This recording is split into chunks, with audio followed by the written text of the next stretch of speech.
നമസ്കാരം. വെള്ളാപ്പള്ളി നടേശൻ്റെ നേതൃത്വത്തിലുള്ള SNDP യോഗം ഭരണസമിതിയെ അയോഗ്യരാക്കിയ കേരള ഹൈക്കോടതി വിധിയെ സ്വാഗതം ചെയ്ത് ശിവഗിരി മഠം.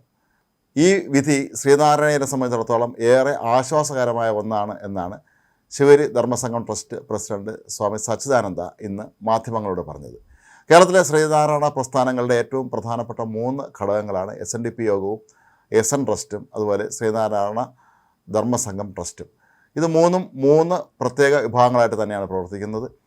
SNDP സമുദായ കാര്യങ്ങൾ നോക്കുമ്പോൾ SN ട്രസ്റ്റ് സമുദായത്തിൻ്റെ വിദ്യാഭ്യാസപരമായ കാര്യങ്ങളും അത്തരം സ്ഥാപനങ്ങളുമായി ബന്ധപ്പെട്ടാണ് പ്രവർത്തിക്കുന്നത്. ശിവഗിരി ധർമ്മസംഘം ട്രസ്റ്റ് എന്ന് പറയുന്നത് ആത്മീയമായ ഒരു സംഘടനയെ തന്നെയാണ് പ്രവർത്തിക്കുന്നത്. അതിൽ SNDPക്ക് നേരിട്ട് ഇടപെടാൻ ഒരിക്കലും കഴിയുകയില്ല എങ്കിൽ പോലും ഇവ മൂന്ന് പ്രത്യേക വിഭാഗങ്ങളാണെങ്കിൽ പോലും എല്ലാ കാര്യങ്ങളിലും ഒരുമിച്ച് സഹകരിച്ച് പ്രവർത്തിക്കുന്ന പ്രസ്ഥാനങ്ങളായി തന്നെ ഇവ നേരത്തെ തുടരുകയായിരുന്നു.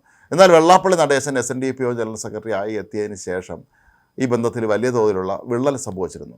ശരിക്കും SNDP ജനറൽ സെക്രട്ടറിയായി വെള്ളാപ്പള്ളി നടേശനെ ആ പദവിയിൽ കൊണ്ടുവരുന്നതിൽ വളരെ പ്രധാനപ്പെട്ട പങ്ക് വഹിച്ചൊരു വ്യക്തിയായിരുന്നു ശിവഗിരി മഠാധിപതിയായിരുന്ന സ്വാമി ശാശ്വതീകാനന്ദ.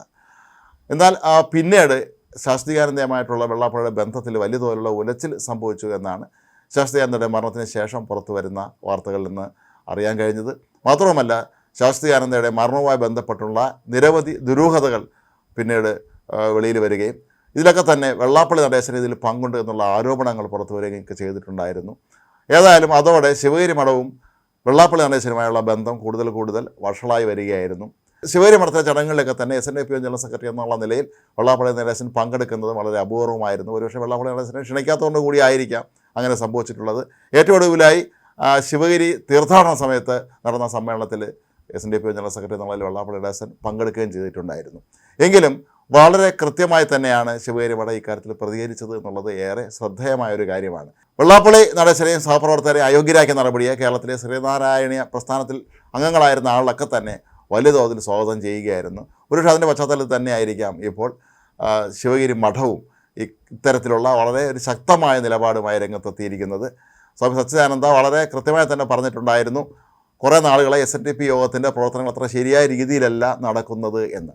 നേരത്തെയും പല വിഷയങ്ങളിലും SNDP യോഗവും അല്ലെങ്കിൽ SNDP ജനറൽ സെക്രട്ടറി വെള്ളാപ്പള്ളി നടേശൻ്റെ നിലപാടുകളും ശിവഗിരി മഠത്തിൻ്റെ നിലപാടുകളും രണ്ടായി തന്നെയാണ് പോയിക്കൊണ്ടിരുന്നത്. അതിൻ്റെ ഒടുവിലത്തെ ഒരു പരിസമാപ്തിയായിട്ട് വേണമെങ്കിൽ ഈ ഒരു പ്രസ്താവനയെ നമുക്ക് കണക്കാക്കാം. ശ്രീനാരായണ ഗുരുദേവൻ നേടിയെടുത്ത പല കാര്യങ്ങളിൽ നിന്നും ഈ പ്രസ്ഥാനം പിന്നോട്ട് പോവുകയാണ് എന്നുള്ള കാര്യവും സ്വാമി സച്ചിദാനന്ദ കുറ്റപ്പെടുത്തിയിട്ടുണ്ടായിരുന്നു. മാത്രമല്ല, സ്വാമി സച്ചിദാനന്ദ ഇന്ന് കോൺഗ്രസിനെ വിമർശിച്ചിട്ടുണ്ട്. അദ്ദേഹം പറഞ്ഞൊരു വളരെ പ്രധാനപ്പെട്ട ഒരു കാര്യം, കോൺഗ്രസ് എല്ലാ കാലത്തും ഇപ്പോൾ തോൽക്കുന്ന സീറ്റുകളാണ് പിന്നോക്ക സമുദായാംഗങ്ങൾക്ക് നൽകിക്കൊണ്ടിരിക്കുന്നത് എന്നാണ്. കെ കരുണാകരൻ്റെയും AKAന്റെയും ഉമ്മൻചാണ്ടിയുടെയൊക്കെ കാലത്ത് ഇത്തരത്തിലുള്ള ഒരു പ്രശ്നങ്ങളുമില്ലായിരുന്നു എന്നും ഇപ്പോഴാണ് ഇത്തരത്തിലുള്ള മോശം പ്രവണതകൾ കോൺഗ്രസ് നേതൃത്വത്തിൽ നിന്ന് ഉണ്ടാകുന്നതെന്നും അദ്ദേഹം പറഞ്ഞിട്ടുണ്ടായിരുന്നു. ഒരുപക്ഷെ ശിവഗിരി മഠം നിർദ്ദേശിച്ച പല പ്രമുഖ വ്യക്തികളെയും സ്ഥാനാർത്ഥികളാക്കാൻ കോൺഗ്രസ് ഹൈക്കമാൻഡ് തയ്യാറാകാത്ത ഒരു സാഹചര്യത്തിൽ കൂടിയാണോ ഇത്തരത്തിലുള്ള പ്രസ്താവന അദ്ദേഹം നടത്തിയതെന്ന് സ്വാഭാവികമായും നമ്മൾ സംശയിക്കേണ്ടി വരും. ഏതായാലും ഒരു കാര്യം ഉറപ്പായിരിക്കുകയാണ്, വെള്ളാപ്പള്ളി നടേശനും അദ്ദേഹത്തിന് ഒപ്പം നിൽക്കുന്നവരൊക്കെ തന്നെ ക്രമേണ ഇപ്പോൾ ഒറ്റപ്പെടുകയാണ്. കാരണം കോടതി വിധി വളരെ കൃത്യമായി തന്നെ ഈ ഭരണസമിതി കാട്ടിയ ഉത്തരവാദിത്വമില്ലായ്മയെക്കുറിച്ച് കോടതി വിധിയിൽ വ്യക്തമായി പറഞ്ഞിട്ടുണ്ട്. അതുകൊണ്ട് തന്നെ ഇതിന്മേൽ ഇനി സ്റ്റേ നേടാൻ പോയാലൊക്കെ തന്നെ കൂടുതൽ നിയമക്കുരുക്കിലേക്ക് SNDP നീങ്ങുമെന്നുള്ള കാര്യവും ഉറപ്പാണ്.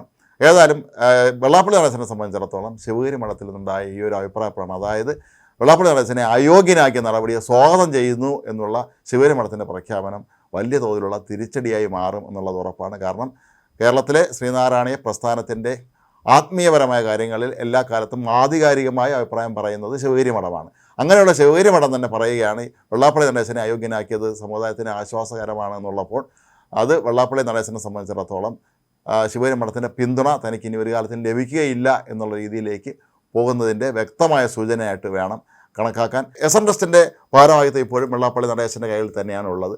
പക്ഷേ SNDP യോഗത്തിന് നേരായ രീതിയിൽ തിരഞ്ഞെടുപ്പ് നടത്തി പുതിയ ഭാരവാഹികൾ വന്നാൽ അവർ ഒരു പ്രമേയത്തിലൂടെ വേണമെങ്കിൽ SN ട്രസ്റ്റിനെയും SNDPയുടെ ഭാഗമാക്കി മാറ്റാൻ കഴിയും എന്നുള്ളൊരു വ്യവസ്ഥയുണ്ട്.